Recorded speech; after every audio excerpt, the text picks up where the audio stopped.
Our readers are probably quite familiar with Paranoid Android, as the developers behind AOSPA have been prolific over the last few months. The latest update for the ROM, v7.3.0, brings a lot of changes.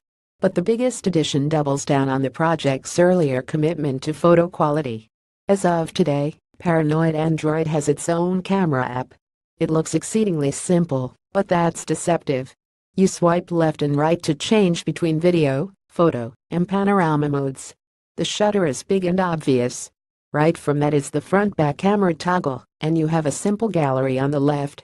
Slide up, and you get basic toggles for things like HDR and a grid. And, if you tap the little settings cog, almost all the options you could want are present. There are a lot of overly complicated camera apps out there, and I'm glad AOSPA took a more basic approach to the app's layout. It looks simple, but it has the extra configurations tucked away that you might need once in a while. Generally speaking, if I want manual controls, I'm going to use something better than my phone to take a photo. The best advantage to the simple upfront appearance is that I can hand a phone with this app open to anyone, and they'd understand it immediately. I would have loved to test the app on my OnePlus 3 since AOSPA built their own camera binaries for it. I'm interested in seeing if the two work together in any special way.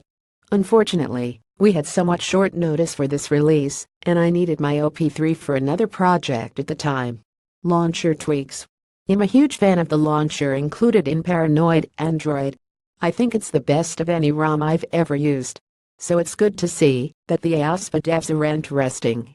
I wish more ROMs would pay attention to the quality of their launcher.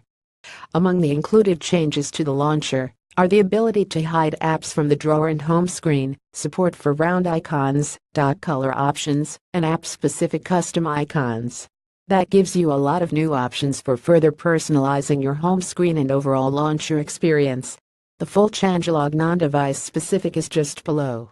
Improvements include reworked camera app Paranoid Camera include new launcher features. Fixes and improvements include experimental support for simultaneous use of color engine and substratum include new security patches include various performance improvements include various stability fixes, and minor improvements fix GPS issues with Waze, and other apps fix trusted face fix possible immersive mode force close fix Bluetooth connectivity issues fix various theming issues fix data integrity issues fix multiple frameworks resource and memory leaks. A few phones, like the Pro 3 and the OnePlus 33T also have a pretty big list of individual fixes and changes.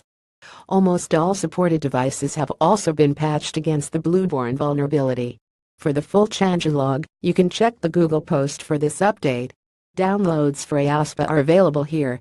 If you're a fan, or you just like the fact that AOSPA exists, keep in mind that the project is starting to have problems with server capacity these days. They're accepting both donations and infrastructure contributions, if you have got some spare server space handy. You can reach out to the developers for more details.